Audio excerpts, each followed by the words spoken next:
Amanhã, dia 11 de agosto, dia do advogado, será lido o Manifesto pela Democracia, liderado pela Faculdade de Direito da USP.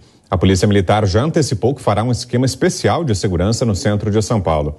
Essa cerimônia será restrita, mas terá transmissão por meio de telões no Largo São Francisco. E sobre esse manifesto, chamado de Carta às Brasileiras e aos Brasileiros em Defesa do Estado Democrático de Direito, vamos conversar agora com o procurador Roberto Liviano. Procurador, boa noite. Obrigado pela entrevista. Boa noite, Brown. Boa noite, Lívia. É um prazer conversar com vocês. Procurador, por que a importância dessa defesa da democracia nesse momento? Qual ameaça à democracia brasileira existe hoje? Veja, Brown, o que levou as 6 pessoas que coordenaram a elaboração desta carta, e nenhuma delas tem qualquer tipo de envolvimento com o mundo político partidário. Eu cito o ex-procurador-geral, Luiz Antônio Marrei, cito o presidente do Tribunal de Contas, Dimas Ramalho, e outros juristas envolvidos com a carta, foi a reedição daquilo que foi vivido em 1977, quando o saudoso professor Goffredo da Silva Teles leu a carta aos brasileiros no Pátio das Arcadas, por ocasião dos 150 anos da criação dos cursos jurídicos no Brasil, em São Paulo e Olinda.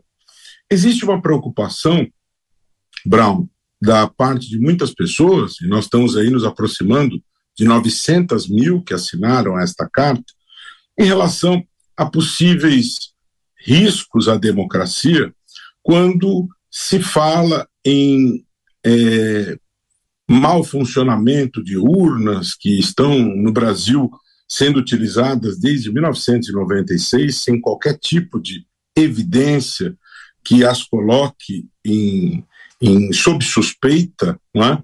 Também há uma preocupação quando se fala em passeatas, em fechamento do Supremo Tribunal Federal, fechamento do Congresso, não é?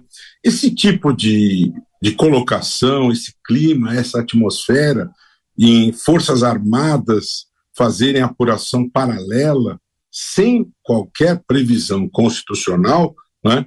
Esse tipo de acontecimento, que aliás vem sendo apontado por estudiosos internacionais, como o professor Levitsky, que em recente entrevista ao jornal Estado de São Paulo, vê como estudioso de Harvard risco concreto à democracia brasileira, né? Nenhum de nós quer que a nossa ruptura, que haja uma ruptura à ordem jurídica, à ordem democrática. Ninguém quer isso, não é? No entanto, existem algumas situações preocupantes, Brown, como a reunião que ocorreu há poucos dias, no dia 18, com embaixadores, né? Inclusive, decisão que acaba de ser tomada pelo YouTube, retirou das redes sociais o vídeo relacionado a esta reunião, né? Nós temos que ter muito cuidado com as palavras, né? Quando o presidente afirma que as urnas não são confiáveis, né? As suas palavras, elas ecoam, elas repercutem, né? E nós não podemos nos esquecer que o próprio presidente da República, com todo o respeito devido a ele, Brown, ele foi eleito em 6 ocasiões neste sistema de urnas eletrônicas, deputado federal, e nunca levantou qualquer tipo de questionamento a respeito do correto funcionamento das urnas, né? Foi o mesmo sistema que lhe deu o mandato de presidente da República. Então, Brown, a disseminação desse tipo de colocação não comprovada, que gera instabilidade à democracia, levou estas pessoas, e repito, nenhuma delas envolvida na luta política, a reeditar a carta aos brasileiros. Algumas pessoas disseram, eu andei lendo e meditei sobre isso, algumas pessoas disseram, mas por que a carta não fala sobre corrupção, por exemplo? Né? É uma colocação que foi feita, houve quem defendesse esse ponto de vista. É importante a gente lembrar que quando a carta aos brasileiros foi lida em 1977, o assunto era democracia.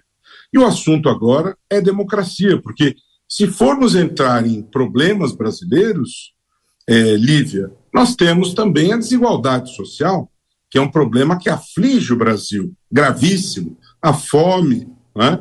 A saúde pública, a educação são problemas. Se você abordar estes outros temas, você deixa de cuidar do foco.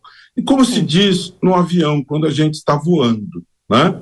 O comissário nos alerta, em caso de emergência, antes de mais nada, coloque a máscara em você, para depois disso poder ajudar quem está perto de você. Então, fazendo um paralelo com isso, há uma percepção de que a nossa democracia está em risco, né? Então, a carta diz respeito ao regime democrático, à proteção da democracia, porque a democracia é a base de tudo. Procurador. Né? Primeiro se protege a democracia, depois se pensa em outras questões. Pois não. Agora, procurador, essa carta já se aproxima de 900 mil assinaturas, se não me engano. Já entrevistamos outras autoridades para tratar sobre ela e as opiniões às vezes divergem, porque alguns dizem que, justamente por não citar nome do presidente Jair Bolsonaro, nem de nenhum outro candidato, de nenhum outro político, é um movimento ou um manifesto apartidário que fala aos brasileiros em ano eleitoral.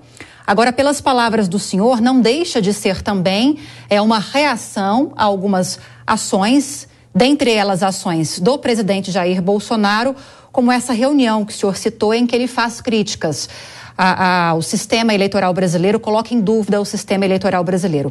Podemos afirmar, então, na opinião do senhor, que esta carta aos brasileiros e brasileiras é também uma reação a ações que estão sendo tomadas pelo presidente Jair Bolsonaro? Lívia, a sua pergunta é muito boa, muito inteligente, e eu diria que se eu pudesse examinar o pensamento de cada um daqueles que foi levado a reeditar a carta, o que os animou foi uma preocupação com o risco à democracia.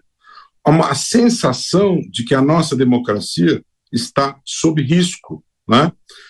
Isso está relacionado a um conjunto de fatores, né, que se percebem à nossa volta, e nesse conjunto de fatores, Lívia, eu acredito que atitudes do presidente também contribuam. Quando você vê manifestantes que apoiam o presidente virem às ruas e defenderem o fechamento do Supremo, defenderem o fechamento do Congresso, né? Eu vi, inclusive, em ato realizado no ano passado, houve uma reprodução de forca, colocando-se na forca um homem togado, simbolizando o ministro do Supremo, né? Inclusive, é bom observar que esse tipo de aparato não é barato, né? Custa dinheiro para se fazer isso. Então, nós estávamos reproduzindo uma cena de um enforcamento de um ministro do Supremo Tribunal Federal. Além disso, Lívia, há uma outra questão que preocupa, que não é de hoje. O Brasil vem caindo posições no ranking da liberdade de expressão.